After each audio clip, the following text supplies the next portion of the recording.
Welcome to the Parkinson's Disease Education Show, where we demystify the disease and empower you as the person with Parkinson's disease to reach your true potential. The content contained on this show is for informational purposes only and is not meant to be a replacement for information or advice that you receive from your in-person medical or therapy professionals. If you haven't already, I hope you'll consider subscribing, and for an even more personalized experience, please ask us about our memberships. Now, without further ado, let's start the show.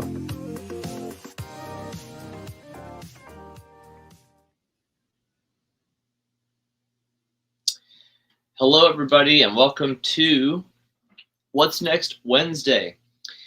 For those of you who are new to this live stream, this is a members-only live stream that goes public shortly before upcoming episodes of the podcast, the YouTube channel. So I want to welcome you if you're watching this as a replay. If you're watching this nobody's live right now, but if you're watching this now or later as a replay as of August 12th, you're watching this as a member of the channel. So I want to thank everybody who's a member of the channel for supporting us and supporting the work that we're doing here. I am very grateful for that and your ongoing support. So you definitely don't have to do that. So becoming a member is above and beyond. So I appreciate you. Let's dive into the topic at hand today. So you might say, offer a penny for my thoughts, because we are talking about the possible, probable, maybe connection between Parkinson's disease and copper levels. And I don't want to mislead anybody by saying that. I'm not trying to suggest that copper, like excess copper, causes PD, or that a lack of copper causes PD. But there are some very interesting connections, it turns out, with copper and the Parkinson's brain, let's say, and also how copper is converted into basically how copper is carried through the body and used. So first of all, I wanted to give you a little outline of what the episode is going to look like, the upcoming episode when it airs.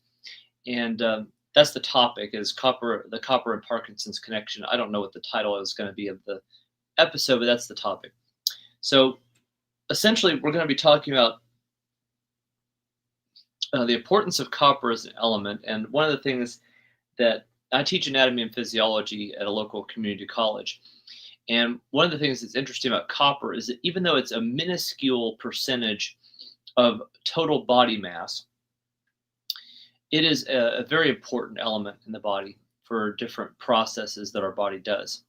I can give you some examples momentarily, but or at least some general examples. I think it's less than 1% of our body mass is copper. There are other, or at least for elements, there are other elements where, it's a huge amount of, I think oxygen is one of the highest in the body, for example. And if I remember correctly, it's at least 60%, or maybe it's 80%. I think it may be 80%. I get that mixed up between the percentage of water in the human body and just the percentage of oxygen. But be that as it may, it's a huge percentage versus copper, which is, I think, if I remember correctly, it's less than 1%. So that being said, though, it's important for energy production, nervous system function, connective tissue formation, and the activity of several important enzymes in the body, because without copper, you can't activate, some enzymes in the body.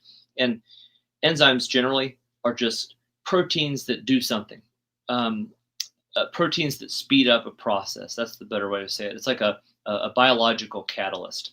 And a catalyst in chemistry is a chemical that speeds up a process or a chemical reaction. And an enzyme does that biochemically in the human body. That's the quick summary of that. So too little can cause problems. Too much copper can cause poisoning. So it's a fine balance.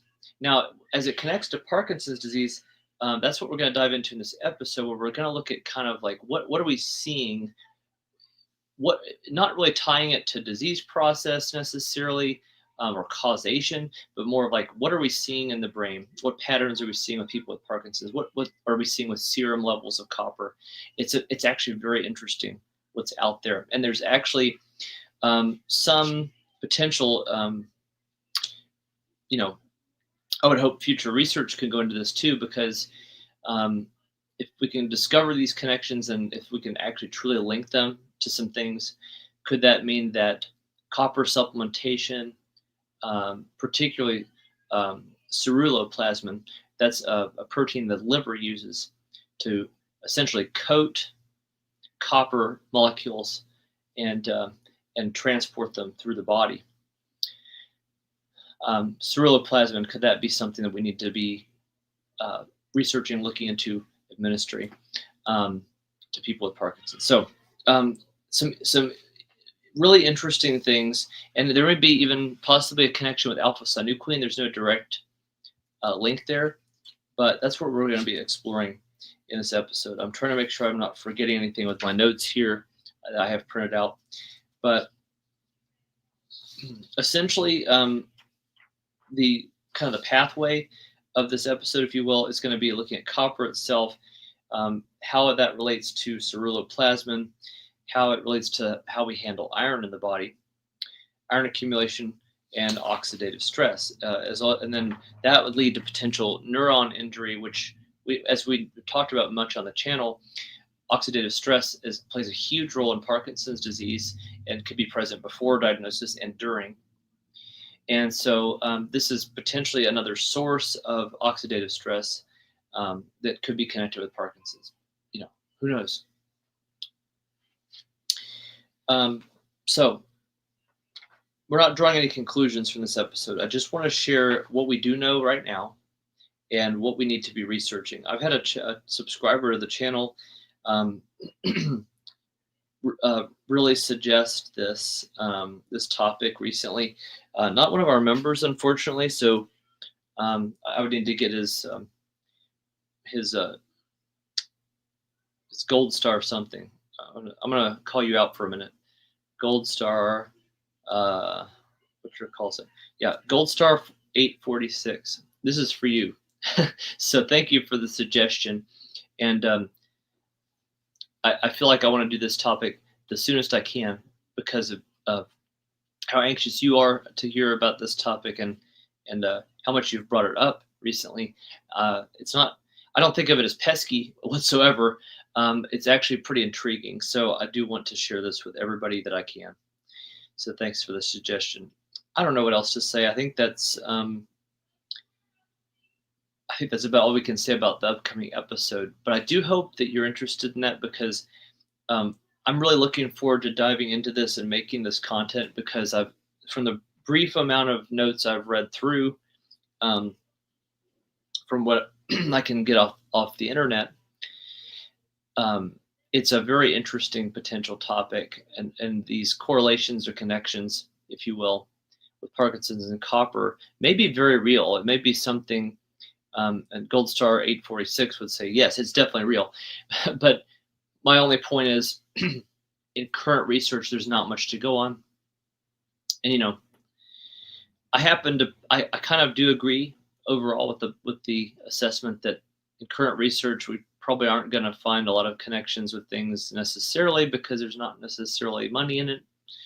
And I agree with that. I mean, and frankly, if you don't get grant money for research, you don't usually get the research. So if they find a really big potential cure or connection with Parkinson's, they may not say anything. I don't know. I'm not sure.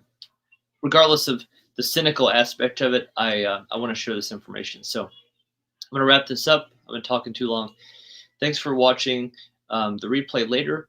And if you're watching this a week from today, know that episode is going to be dropping that following Saturday. So that's going to be on Wednesday, August the 19th. This will be a public video, not a members only video. And at that time, you'll know that video new episode will be dropping that coming Saturday.